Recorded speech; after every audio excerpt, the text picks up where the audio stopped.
If you cut in Premiere every day, you've probably had this thought: I wish something could cut my long videos into solid shorts candidates, so I'm not stuck hunting hooks and styling captions at 2 a.m. That's exactly what I tested this week. One click, dozens of social-ready clips from a single YouTube link, plus the option to export straight into Premiere Pro for deeper tweaks. The question isn't, can it generate clips? It's, are those clips actually useful? Is this worth folding into a pro workflow? Or should you just record separate short content? I ran it through real projects and brought receipts. Quick context on the tool. Opus Clip is an AI clipping platform powered by OpenAI. Short in their world can be up to 15 minutes per clip, which is basically mid-form. But for short serials, we'll stick to 60 seconds or less. The pitch is simple: paste a long-form link, pick a few settings, get a batch of candidates with captions, trends info, and a basic design layer. The killer feature for Premiere editors is you can either publish directly or export in XML to keep the cut moving inside your NLE. Who is this for? If your goal on YouTube is to bring viewers from shorts to long-form, this makes sense. You can now link a short to a related long-form video, which matters because long-form is where ad revenue and actual conversation live. Shorts grab attention and introduce your ideas. Long-form is where you actually build the relationship and get paid for watch time. So the strategy is shorts as on ramps, long-form as the destination. Let's set up a run. In the Opus dashboard, paste your YouTube URL. A few important options pop up. Language captions, pick your language and a caption style, or create a brand template so your look is consistent. You can even generate captions for the entire video without creating clips, which is handy if you only want a stylized transcript. Genre, label the type of content: interview, tutorial, commentary, so the AI understands the vibe. Processing range, a slider lets you limit how much of the video it analyzes. Shrinking the range saves credits and keeps the output focused on your best section. Important caveat, it relies heavily on transcript dialogue. Pure gameplay or visuals. Heavy content without talking won't clip well. It can consider speaker location and mood, but dialogue is the anchor. Target lengths. I tick only options at or under 60 seconds for shorts. Optional, add keyword C themes to nudge the AI towards specific topics. For testing, I left this blank to see baseline quality. Hit Get Clips. In my experience, Opus finishes faster than the estimate. For a 9-minute interview, it gave me 14 clip candidates in about 7 minutes. That's a lot of options from a small source. You'll notice a wall of text on each clip card. That's Opus's virality score and notes. It will rate the hook, flag trends, and even suggest a title. Treat this as a starting point, not gospel. You still need to watch, judge brand fit, and tweak. My tally after reviewing all 14, about 6 were genuinely usable out of the gate, or with minor polish. That ratio will vary by content type, but here's what I observed across formats. Interview, podcast style, dialogue dense. Best hit rate. Hooks are clearer, context is cleaner. Tutorial, 6 minutes, 9 clips generated. 3, solid. Direct to camera vlog, 9 minutes, 10 clips generated. 3, 4, solid. I usually only publish 1-2 shorts per long video anyway, so even a handful of keepers is enough to fill a week's posting rhythm. Download and scheduling are straightforward. You can grab HD files immediately, or if you're on Pro, connect socials and schedule posts from inside Opus. But let's be honest, some clips need work before they're publishable. You've got 2 paths: export to Premiere Pro via XML. This is the safety net for people like us who live in Adobe land. Use Opus's built-in editor, which is more capable than I expected to do a quick polish. First, the fast in-browser edits. Filler pauses, one-toggle nukes, and dead air. Transcript-driven fixes. Click a word to correct it, and the captions update instantly. You can also remove a word from captions if it's crowding the frame. In-out points, tap the crossed-out sections, segments outside the clip bounds, and set them as the new start or end. It's a smart way to tighten without a timeline surgery. Layout C ratios. Flip portrait, landscape, square in 1 click. For multi-person clips, it auto-detects speakers and sets a split layout.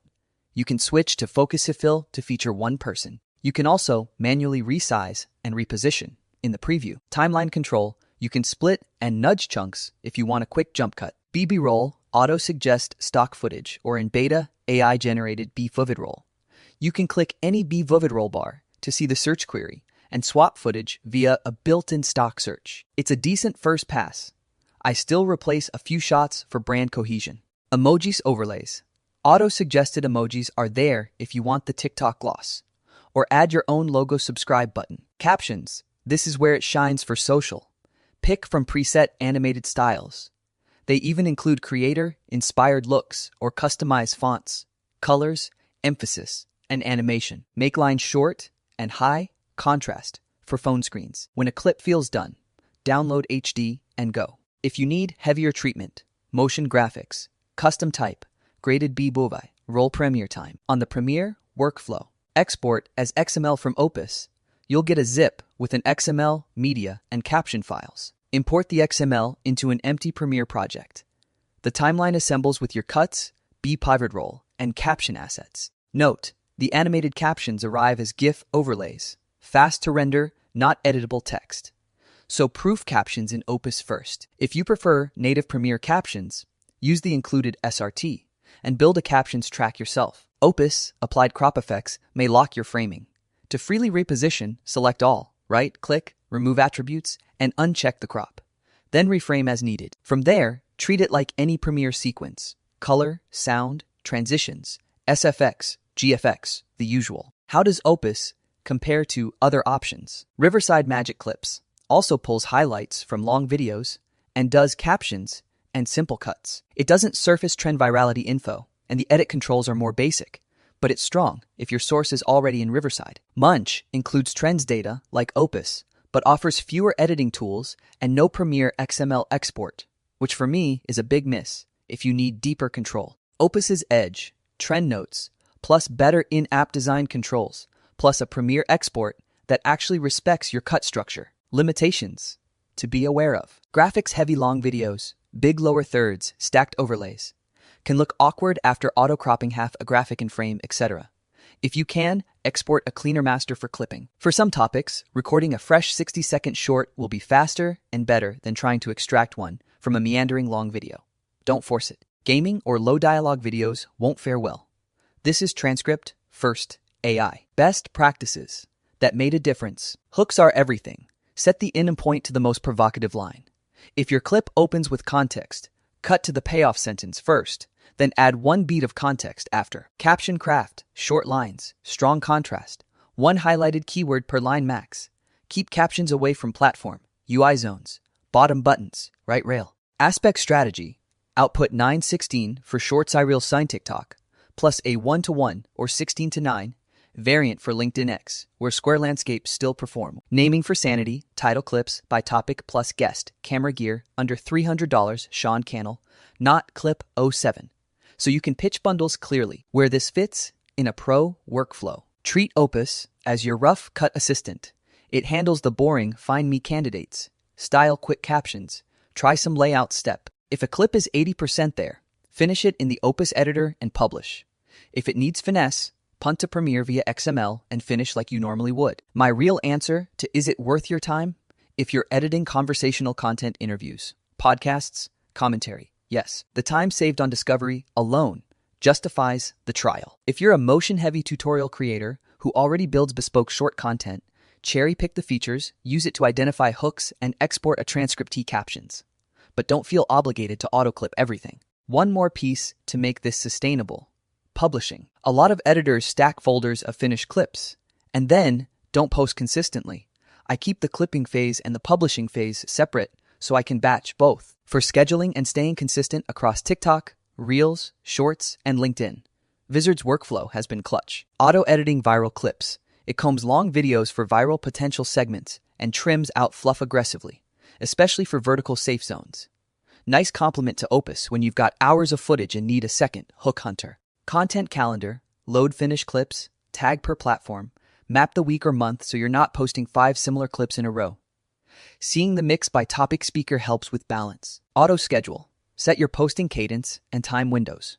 It publishes automatically so you're not babysitting uploads on shoot days. Could you schedule from inside other tools? Sure, but many get pricey fast, or they're missing a proper calendar that coordinates across platforms nicely. If you've got a pile of clippable content, pairing Opus fast rough cuts with Vizard calendaring and auto-posting keeps the machine running without creating a new bottleneck. A practical plan you can implement today. Take one older long video, 8-15 minutes is fine. Run it through Opus. Keep the 3-6 best clips. Polish 2 in the NT app editor.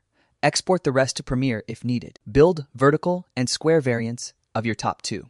Load the week's set into your content calendar and turn on auto schedule so they actually go out. Rinse next week with a longer talk or podcast episode. Final take. Opus is a legit assistant editor for clipping long videos into shorts candidates, especially for dialogue, heavy content. The built-in editor is good enough to ship on a deadline, and the Premiere export lets pros get picky without rebuilding from scratch. It's not a one-size-fits-all hammer, but used where it shines. It saves hours. Layer it with a real publishing cadence, so your good intentions don't die in a downloads folder, and you've got an actual system, not just another app. If you're testing it, start small, trust your taste over the score, and keep your style choices consistent so your clips feel like you, not like a template factory.